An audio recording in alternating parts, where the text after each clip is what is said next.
We are, as the name says, a collective of designers and facilitators mainly that brings these different perspectives, especially systems and design thinking, towards collaborative processes for social innovation. And for that, I would say that we have two main activities, which are on one side, capacities development, so trainings, workshops, didactic processes to develop systems thinking and design thinking in teams. And on the other side, designing and facilitating these processes themselves, right? So we partner with governments, universities, foundations, international organizations in order to co-design and co-facilitate this process together with their teams and different stakeholders or other groups of interest.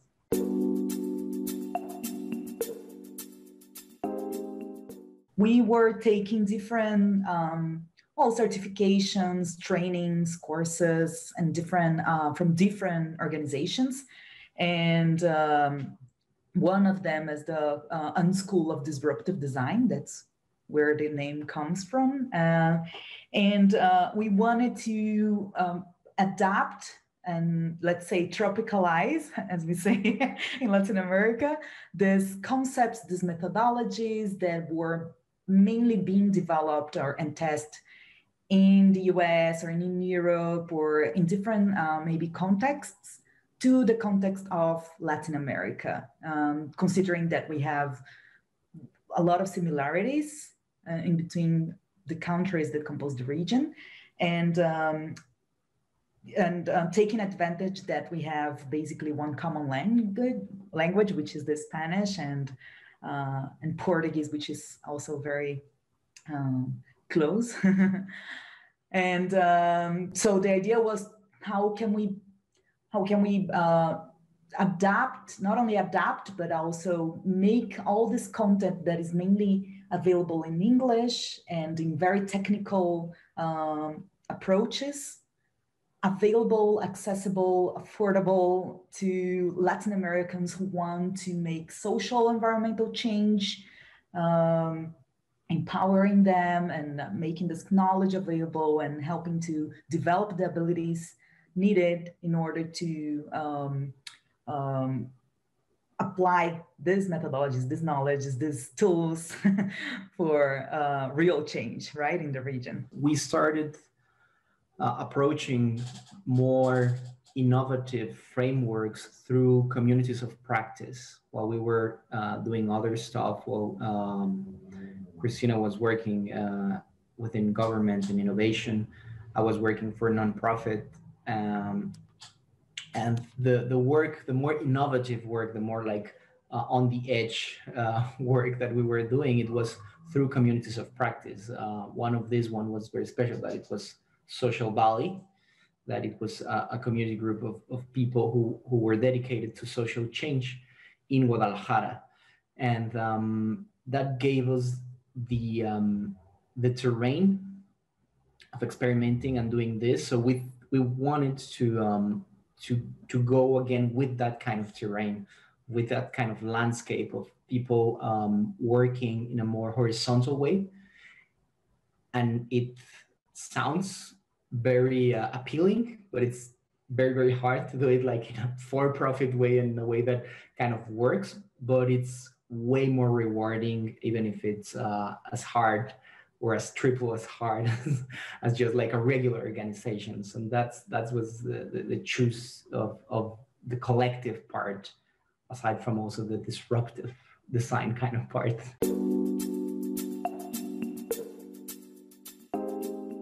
Yeah, and I think it's a very important part of our work, which is trying to develop a language that can connect different worlds, right? So it's very often that this collaborative processes for social innovation that we work with involve different stakeholders from different sectors. So people from the private initiative, from the government, from the academia, from the civil society, and social entrepreneurs, they all have their own vocabulary, let's say, right? Their own glossary.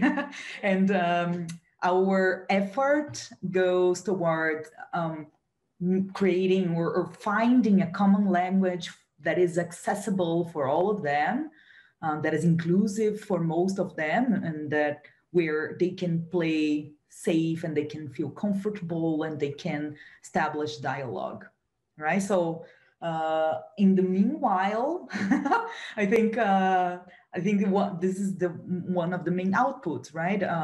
People who are participating of this process, we hope that they are able to recognize the importance of bringing systemic and design perspectives into their daily routines, their daily work, and even their personal lives, and recognize the importance of it. So it doesn't matter if it's with us or with any other means, to incorporate the advantages, let's say, of taking these new perspectives, right? So if they can find value in that, then we're done with our mission, let's say, right?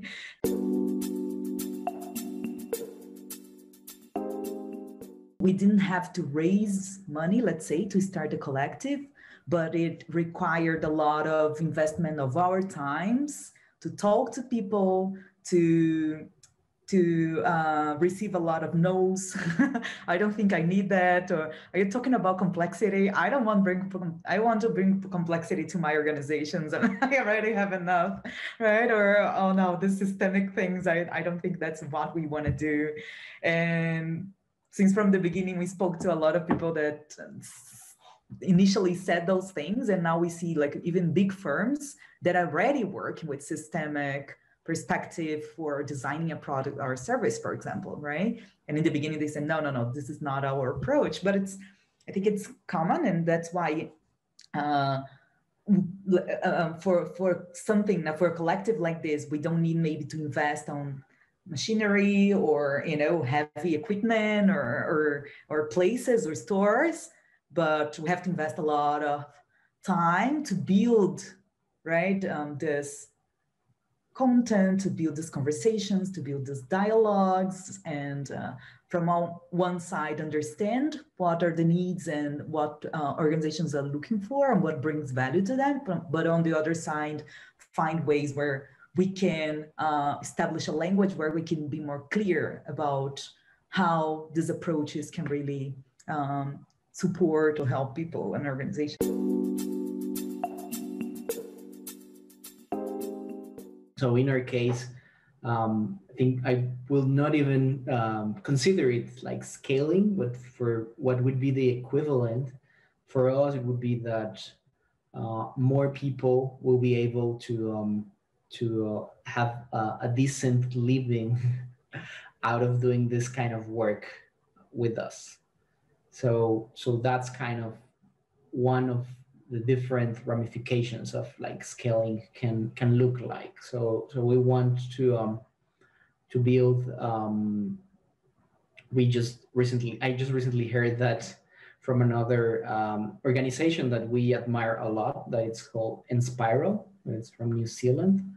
That it's called like a professional family. So we want to grow, not on huge numbers. That's really important to say.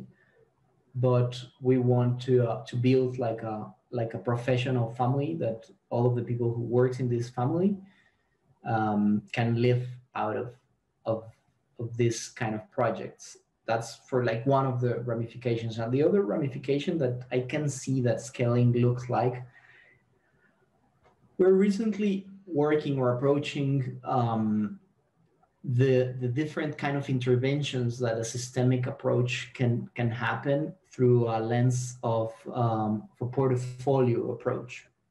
And that means that if you want to change a wicked problem, a problem that it's very difficult, that it adapts, that it changes all of the time, one of the best ways to do this is trying to approach it on different scales of time and intensity. And that's kind of how a portfolio it's built up. So it's a lot of different interventions that communicate within each other, but they're trying to move the system into a more healthy one. So in that kind of sense, the processes that we start kind of have their own life on their own once it starts going on. That's once start building up, and they also die on their own once these things start going on. So that, I think that's another nice way of looking at scale, that it's not necessarily just like growing or repeating over and over the same kind of pattern or the same kind of structure, but having structures that can grow on their own, that can have their own way, that can die on their own and work as some nurture for the soil for giving growing other kind of initiatives. When 1 year ago, we started a process, or maybe 1.5 years ago, we started a process with our community of practice to experiment different ways of responding important questions for us, for the group, for the community. And through these experiments to developing maybe prototypes or testing new ways of learning, practicing, making knowledge available, more accessible, translating to other languages, exchange, learn with each other, and so on, through the cycles of iteration, of experimenting, testing, learning, incorporating these learnings, and then developing another prototype and testing again. So, so for that, we composed a group we invited our community to see like who wanted to join this effort. We have a group of about maybe 20 people who are divided in these groups of experimentation. And we meet every month to exchange how our experiments are going, what is working, what is not working. And it's very interesting. I think I'm learning a lot from this process because it's very organic. So it's very normal that maybe, you know, a few people, they start like they're not participating so much anymore. And suddenly some others, they rise up and take the leadership of these initiatives.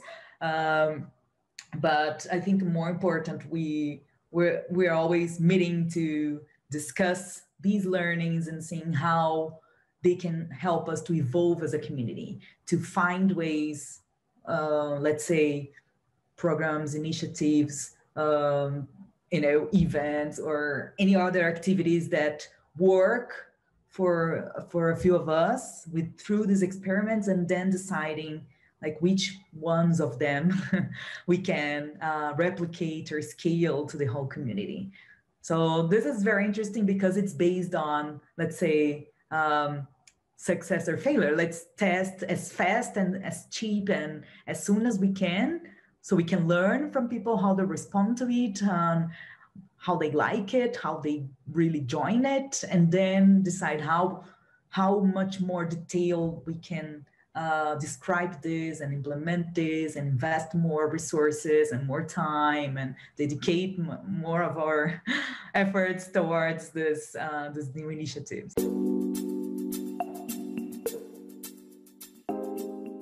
Systems change and systems design are very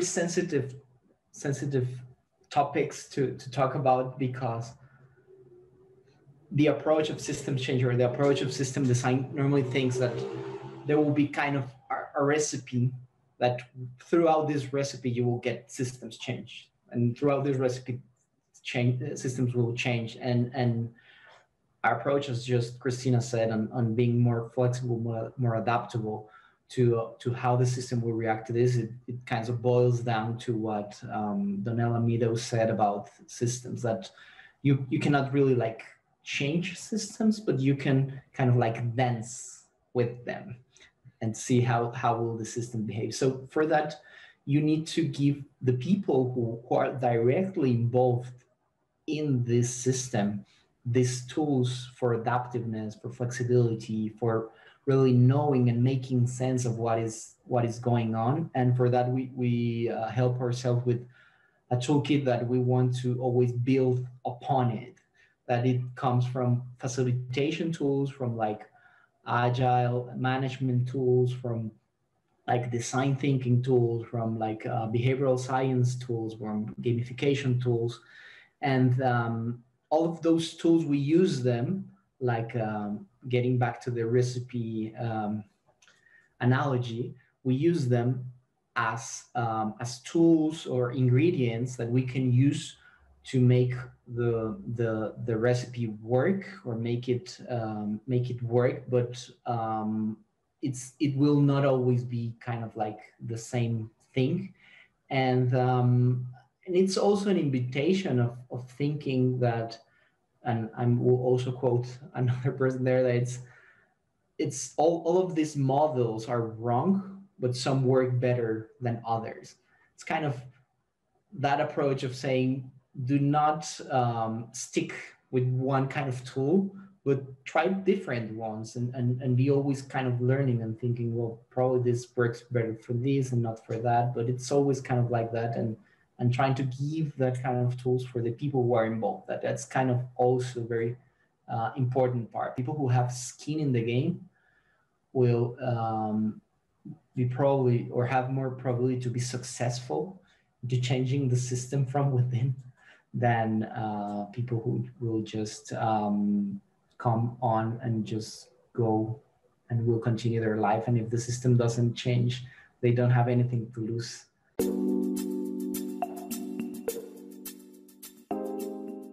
People in the collective, they have, different backgrounds, a lot of experience and knowledge, but we as a collective are very young, and we're learning from other collectives. There are also testing, experimenting their way, right? Even for example, Diego mentioning 𝗕𝗢𝗓 is a big inspiration for us. We really admire them, and I think anytime you talk to any of them, they're gonna say, "Oh, we still don't know what we are and what we do and how to define ourselves," and they're finding out, right? So I think this is this is very common with collectives, but I think that's also maybe the advice, or I'm not sure if the advice, but the pushback that we can give, which is like doing, being gentle with each other and doing things in community or in collaboration is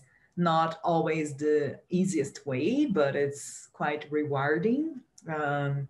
We can go further and we can go stronger, and we don't go alone. So not easy, but highly recommended. And I think, especially these days where we're going through hard times, being gentle to each other is always, I think it can make the whole difference in a day of the other person. We don't know what they are going through, what are the difficulties they have at their homes, and their jobs, and their projects.